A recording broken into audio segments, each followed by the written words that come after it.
Hey guys, welcome to day 8 of the Dr. Simplest 10 Days of Christmas 2013. We're nearly done now. I do apologise, I did take another day break. Sorry, yes, there was a day break between 7 and 8. So, but I promise, I can't afford to do another break because of the way things will work. So, we got tonight with a shout out and a suggestion, then tomorrow night with a shout out and the final suggestion, guys. So if you want something done, tomorrow's your last chance. Then day 10 with another shout out. So day 10 is the final shout out. So there are 2 more shout outs up for grabs. And on day 10 I will do my top 10 all-time figures, the updated 2013 version.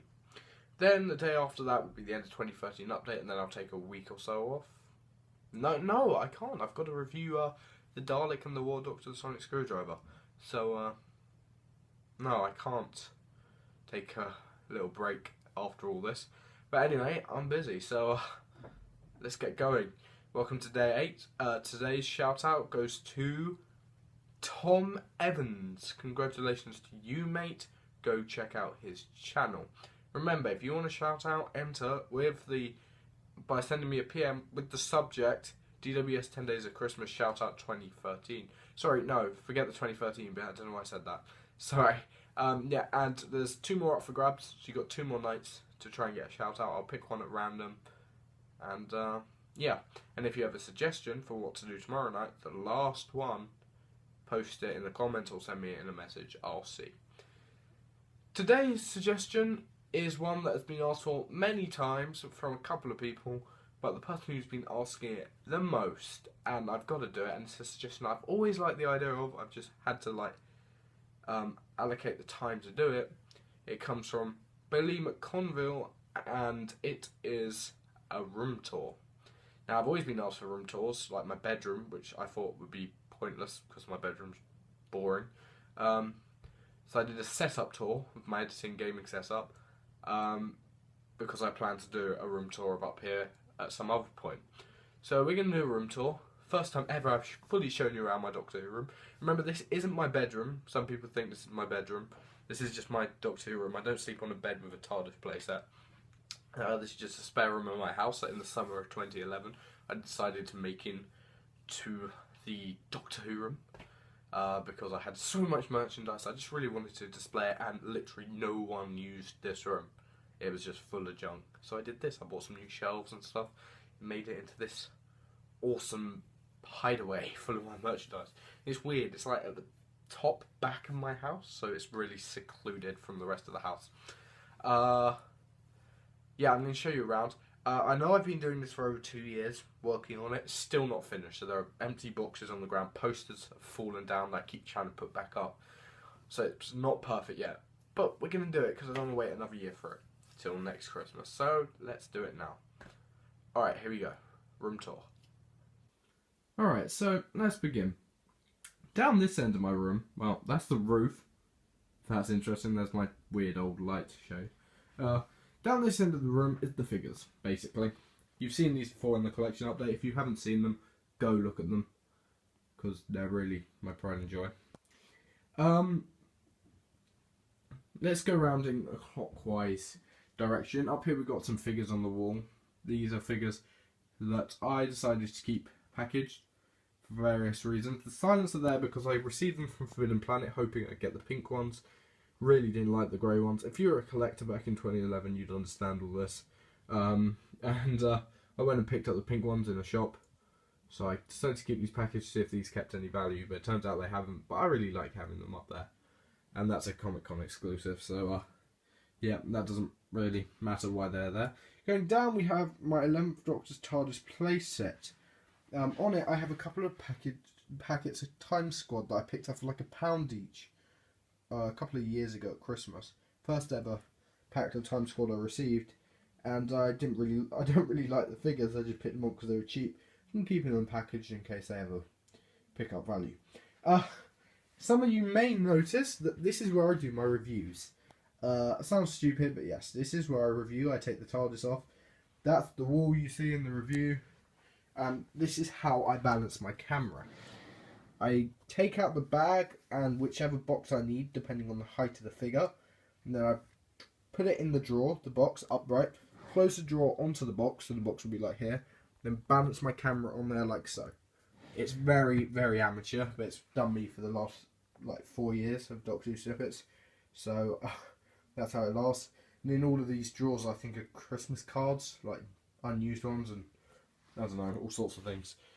Here we have a door, because when this was a bedroom, I guess that was like a wardrobe. Yeah, I zoomed in a bit there on Matt Smith's face, don't know why. This has a poster I got with Doctor Who magazine at the start of Series 6. I'm not sure if there's anything on the back, there probably is. It's normally a double-sided poster, which was advertising The Impossible Astronaut. Going down, we have something really interesting here. First off is one of my favourite parts of my collection. It's the 10th Doctor's swirly tie. It is awesome. I know lots of people bought the tie that David Tennant wore on the 50th. I'd like to get hold of that sometime. But this is a lot rarer. Not many people have this. Due to the fact not many people were aware you could buy it because it wasn't such a big thing like the 50th tie. And I'd much rather have this than the 50th because it's iconic because the 11th Doctor wore it after he regenerated. Everyone knows that scene. Well, the whole episode with the blue shirt and this just hanging down. It even has like the red bit in the middle that you can see in some scenes. And I had to, sorry if the camera goes a bit weird, I had to get it, it was imported from New Zealand, that's where it's made.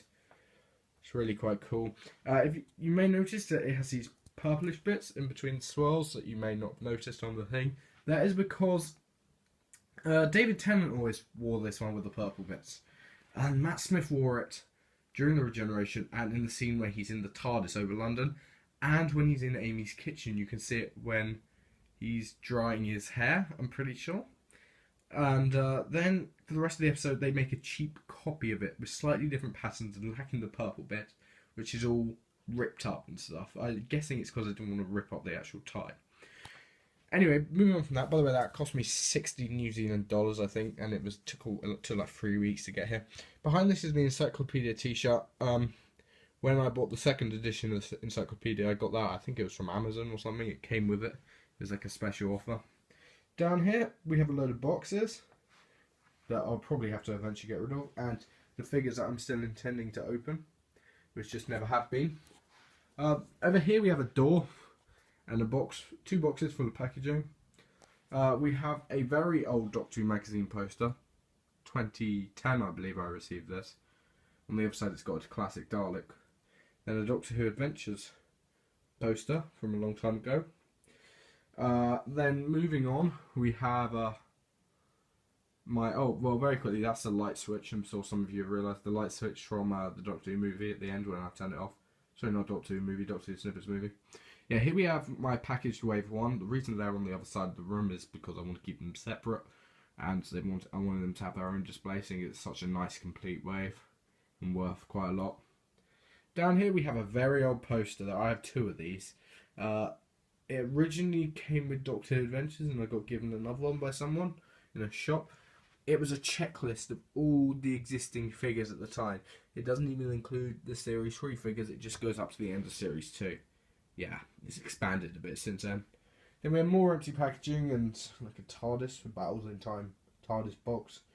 For your cards, I'll have to get rid of these packages soon. Over here we have the merchandise wall. Now, by merchandise I mean basically anything that's not a figure.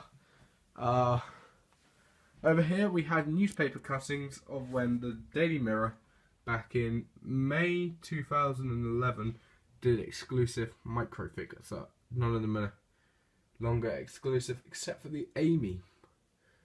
Yeah, it was Eternal Dalek, and I'm not sure if that's still exclusive. I don't think so. I know the Doctor is in the blue bow tie Doctor, and Amy is still exclusive. Up here, got my classic DVDs. Been through this on like the first day, I can't remember the second day, and books and annuals. I've got the original Doctor Who annual there, which is worth like £300 apparently, and I got it for £7. So pretty cool. More DVDs and my Dalek wall stop thing. Like you can look at that on day 2 of the 10 Days of Christmas this year. I don't know if any of you have. I don't really think I gave you the chance to notice, but if you go directly from this spot and look that way, yep, you get where I stand in my updates and announcement events. So this exact spot here is where I balance the camera facing me when I talk to you guys face to face. More DVDs, DVD box stickers, well, like backings to them. Here I have my 11th Doctor Sonic screwdriver balancing on the stand that came with the Reaper figure from Series 1. That's on a shelf, so I got the inspiration from someone else's collection update. I genuinely can't remember who, so I did it and it fits perfectly. Here we have a Sideman bust, which cost me $9.99, and it's absolutely awesome. It's very solid, very heavy. It's great. Here we have a Bessie, a corgi toy, pretty cool. Here are those exclusive micro figures I'll show you the newspaper cuttings of. And here are my 4 out of the 8 Torchwood figures. I'd love to get the other 4 sometime. Going back down to here, we have a Dalek postcard, which only applies really to the pre-remembrance of the Daleks. Daleks, it was, well, this certainly buggers our plan to conquer the universe because they couldn't fly upstairs back then. And here we have micro figure packaging, Series 1. Series 2, I never got any Series 3. I would love to sometime. Then we have a sealed Mirror, Daily Mirror exclusive 11th Doctor. And then we've got the packaging from my open one, which I showed you up there. Then the packaging from the open Dalek and Amy. That's a 50 years sticker, which I got from the Regeneration box set. Up here we have, this came with Doctor Adventures all those years ago when these Daleks were first introduced. It's just stickers.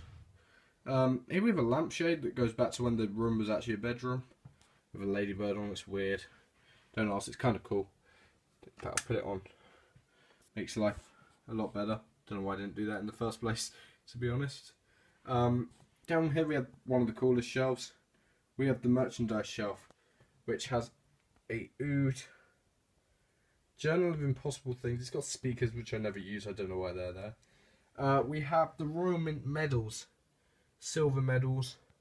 I have the Doctor. And I have Amy. I tried to get the Supreme Dalek, which was the 3rd and final one, but I never did. Here we have one of the rarest things in my collection. This is a 20... No, I don't know what anniversary. 25th, yeah, 25th anniversary pocket watch, which had was only limited to 250. If you watch my birthday update from 2011, it will explain all this. I can't remember all of it, and it took quite a while to explain. So if you're interested in this and the really awesome story of how I got it, please go watch my 2011 birthday update video. It'll be the 14th of April 2011. Go back on my videos, it will explain it. I was lucky enough to get 100 out of 250. As you can see, sorry, not 25th, what am I talking about? 35th. And I thought 25th was a bit off, that's a long time ago. 35th anniversary pocket watch. Really cool, it's got the seal of Rassilon on. And on the back it's got the classic Doctor Who logo. If I open it up, it's got the names, it's stopped unfortunately, I need to get a new battery. It's got the names of the Doctors at the time going up to Paul McGann, so it's the first 8 Doctors. Sorry I can't get a focus. It's very, very small. But it is really probably the rarest piece in my collection. I've looked for them on the internet. It's hard to even find records of them, let alone one for sale. I was so lucky to get that. Going over, oh god, finger. Sorry about that. I hate it when that happens. With the Master's Ring, which came with the Journal of Impossible Things, I'd like to get a metal replica of that. I know they're available. We have the Master's Fob Watch, a replica. And we have the toy version. With the Junk TARDIS playset, which I reviewed in 2011, I used in my Time of the Doctor 50th adventure. Over here we have 2 TARDISes. We have a TARDIS mug, which I got for Christmas a couple of years ago that badly needs dusting. Then we got a TARDIS money box, which was released in 2005 with a picture of Christopher Eccleston. It has sound effects. It had a picture of Christopher Eccleston in it and Rose. And then they re-released it with David Tennant and Rose in a Series 2 outfit, the purple one. This has the red one. This is probably quite rare now. Lots of people probably won't have it. Down here we have my ridiculously expensive 9th Doctor Sonic Screwdriver replica, Millennium FX version. Lots of people say the Celestial Toy Store one's better. I'm sorry, it's just not. The Celestial Toy Store one, it makes a sound. If it's a prop replica, it can't make a sound. Please don't discuss that in the comments. If you want to discuss that, discuss it on my review. This is my most viewed video, by the way, when I reviewed this as a joke for my friends. Didn't like really put any effort into it, and now it's got over 40,000 views. Here we have something pretty cool. They're the invites to the Doctor's death. And they got the numbers. And I didn't make these. I bought these for like £1. And like, it's pretty cool. Over here we got a circuit paper and a Sonic Screwdriver LED torch. Then 2 other Sonic Screwdriver LEDs and a Matt Smith version. Then we have the 4th Doctor Sonic Screwdriver. I haven't put my War Doctor Sonic Screwdriver up here yet. We have this, which came with this 4th Doctor Screwdriver. I have 2 Masters Laser Screwdriver. I'll show you the other one in a second. We have the Christopher Eccleston Sonic and the David Tennant Sonic. Unfortunately, I've lost the screw cap of Christopher Eccleston. I might find it one day, I doubt it. That's quite rare now. Lots of people just have this one. That's the original one. These were from the Personalise Your Own Sonic Screwdriver set, which I reviewed a long time ago. Sarah Jane Sonic Lipstick, a Vortex Manipulator, and a Jadoon Scanner. Here I have a boxed Masters Laser Screwdriver and a boxed with a Future Sonic Screwdriver. Both are unsealed, but they're boxed at the moment. Then I got the box of the 11th Doctor Sonic. Then I got the boxes of the medals, the silver medals, and a Time Lord Psychic container. Moving away from the merchandise itself, because this is taking way too long, I have loads more packaging and Doctor Who magazines going back to when Matt Smith started. Then I have 2 framed autographs. I have Terry Malloy autograph, and I have David Tennant, Freeman Agneman, Matt Smith, and the person who played someone in Marco Polo, I can't remember who. Those frames are going up here eventually. Behind these curtains, I have my character building collection, which one day I'll do another collection update on that. I haven't done that in a few years. Over here we have the bed, which is currently serving as a workbench for things that have to go on display somewhere. It's temporary. I have a Paradigm poster, Regeneration poster that's now kind of out of date. That came with the encyclopedia, I think. Oh no, it came with Doctor Who magazine. Up there is where this belongs, an End of Time poster, but it keeps falling down. I'll sort it out one day. It needs new blue tack. And here we have a load of art cards. Oh, and like a Sontaran, Ice Warrior playset and the old TARDIS playset. That is it, guys. Thanks for watching. That's the room. First time I've gone into depth on it. Yeah. Send in your shout out requests and suggestions for tomorrow night's video. That is it. Thanks for watching. Bye.